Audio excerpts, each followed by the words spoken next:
پشت این در مدینه محمد جان و جوانزن خوابیده است که قضیه شکنجه شدنش واکنش‌های زیاد را در شبکه‌های اجتماعی به میان آورده است.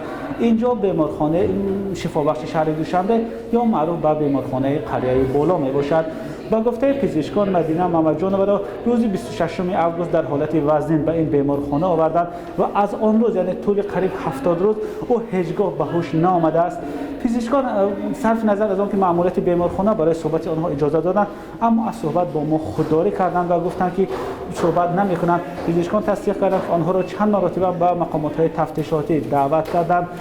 یکی از پزشکان این مرکز در صحبت بدون میکروفون با ما گفت که احوال مدینه محمد جان و وزنین است و او از روزی که به این بیمارخانه آوردند تا حال به هوش نآمده است.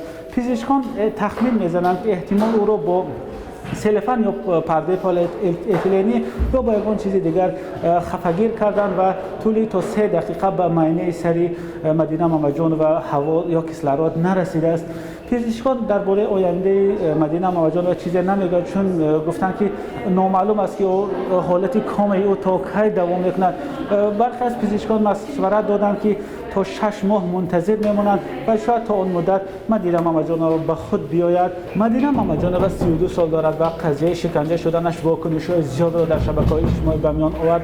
هفته گذشته گروه از فعالان شبکه‌های اجتماعی در نامه از رئیس شهر دوشنبه و همزمان رئیس مجلس ملی تاجیکستان رستم امالی خواستند که به این قضیه دخالت کند و عاملان شکنجه مدینه محمد جان را به جوابگری کشند، چون به گفته فعالان بر اساس قانون عفو آنهایی که مدینه محمد جان را اذیت دادند آزاد شدند. رستم امالی روز 30 اکتبر به این قضیه واکنش کرد و به مقامات داخلدار از جمله دادستانی دستور داد که قضیه را تحقیق کنند.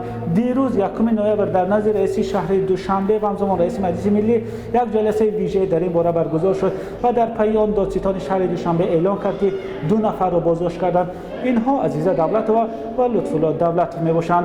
علیه عزیزه دولت با اتهام سوءقصد به کشتار و علیه لطف‌الله یا پرویز دولت با اتهام عذاب و عقوبت پرونده باز کردن. از روی این اتهام با عزیزه دولت تا 15 سال زندان و با پرویز دولت تا 7 سال زندان تهدید میکند. تلاش‌های ما برای پیدا کردن نزدیکان مدینه محمد جان و تا این لحظه بی‌نتیجه بود. پزشکان هم گفتند برای آن نمیخواهند درباره مدینه محمد جان و صحبت کنند که نزدیکانش به این اجازه ندادند. معلوم نیست که نزدیکان مدینه محمد جان و در این باره چه نظر دارند. همچنین ما تا حال نظری عزیزه دولت و پرویز دولت را در این باره نمیدانیم. مولا رجب یوسفی، نگارای فضل‌الدین، آزادی، دوشنبه.